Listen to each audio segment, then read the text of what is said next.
రాజసాబ్ ఎన్నిసార్లు post phone చేస్తారా బాబు ఈ మూవీని? అప్పుడేమో డిసెంబర్ 5న రిలీజ్ చేస్తామని చెప్పారు. తర్వాత మళ్ళీ షూటింగ్ ఇంకా బ్యాలెన్స్ ఉందని చెప్పి జనవరి 9 పక్క రిలీజ్ చేస్తామని చెప్పారు. ప్రభాస్ అన్న ఫ్యాన్స్ సర్లే ఎలాగో జనవరి 9 వచ్చేస్తుంది అనుకునే లోపు మళ్ళీ ఇప్పుడు పోస్ట్ పోన్ చేశారనే రూమర్స్ వైరల్ అవుతున్నాయి.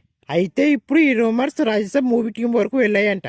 అయితే ఈ రూమర్స్ కి రాజసాబ్ ప్రొడ్యూసర్ రియాక్ట్ అయ్యి ఈ విధంగా సమాధానం ఇచ్చాడు. ఈ రూమర్స్ లో ఎటువంటి నిజం లేదని, ఎవరో కావాలని ఈ న్యూస్ ని స్ప్రెడ్ చేశారని, ఎవరో ఈ రూమర్స్ ని నమ్మవద్దని అందరూ అనుకున్నట్టు రాజసాబ్ మూవీ జనవరి 9 పక్క వస్తుందని చెప్పారంట. విఎఫ్ఎక్స్ వర్క్ కూడా ఆల్మోస్ట్ కంప్లీట్ అయిపోయిందంట. నాకు తెలిసి ఇవి రూమర్స్ అయితే పర్వాలేదు. ఒకవేళ ఈ రాజ్యసభ మూవీ నిజంగానే పోస్ట్ పోన్ అయితే మూవీ మీద ఉన్న కాస్త ఇంట్రెస్ట్ కూడా పోతుంది. ముందే ఈ రాజ్యసభ మూవీ మీద ఎవరికి పెద్దగా ఎక్స్పెక్టేషన్ లేవు. దానికి తోడు ఈ రాజ్యసభ మూవీని మళ్ళీ పోస్ట్ పోన్ చేస్తే మూవీ మీద ఉన్న కాస్త హైప్ కూడా పోతుంది అనేది రియాలిటీ. చూడాలి రాజ్యసభ ప్రొడ్యూసర్ చెప్పినట్టు మూవీ నిజంగా జనవరి 9 రిలీజ్ చేస్తున్నారా, లేక ఈ రూమర్స్ నిజమై నిజంగానే మూవీ పోస్ట్ పోన్ అవుతుందా అనేది.